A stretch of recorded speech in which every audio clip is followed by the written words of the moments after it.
when Mr. Jefferson finally becomes president, the very first thing he does is to declare war. And he does it without consulting Congress, and he sends the American fleet with the Marine Corps way out, too far from land and too far gone in time for them to be recalled when he finally does tell Congress he's sent them. This is because he wanted to make absolutely sure that this war was a success.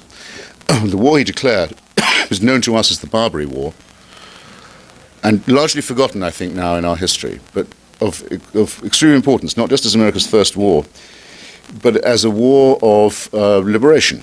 The war was against what, as I say, vulgarly called the Barbary States. These are more properly described as the states of the Ottoman Empire in North Africa, what we would now call Algeria, Morocco, Tunisia and Libya. Tripoli would have been Libya. Tripoli then would be Libya now, in other words. They were the Ottoman states. They commanded the entrance to the Mediterranean from the Atlantic, the Straits of Gibraltar, the Pillars of Hercules.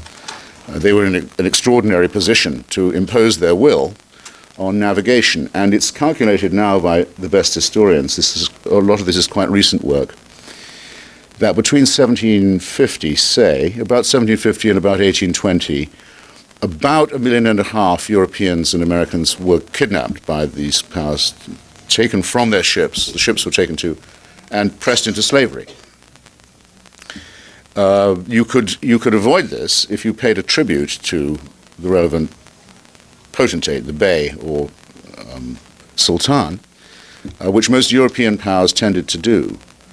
There was a tariff for it, but the United States was in a weak position at that point to be paying the tribute, and the British Crown, which had up until then been guaranteeing American shipping, was rather vindictive and probably in fact made bargains with the Barbary states in order that they would particularly pick upon American shipping, showing them what they'd lost by losing the protection of the Union Jack. So the situation was pretty desperate.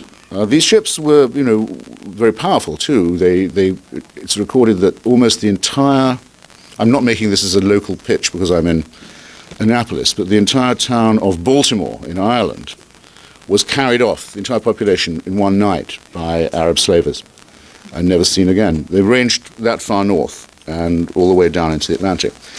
Jefferson had tried very hard to negotiate with the Barbary ambassador, Mr. Abdurrahman. He went to London to see him and said, "By what right do you do this to American shipping? We did not take part in the Crusades. We did not take part in the reconquest of Andalusia. We are not a Christian country. There is a treaty still extant, still is the law of the land in this country, the Treaty of Tripoli, which among other things states, and has the full support of Congress and the Senate in stating, the United States is in no description a Christian country." Worth remembering, by the way, when you hear some of today's blowhards. But Abdul Rahman replied that this was irrelevant, that any non-Muslim could be taken into slavery according to the Quran, and all non-Muslims and other infidels were to be punished. And if they didn't want to pay the special tax, they could expect to be treated as chattel.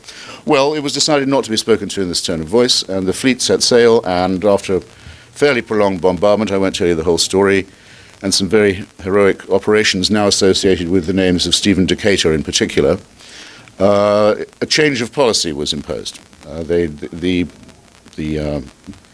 practice was given up of piracy and enslavement.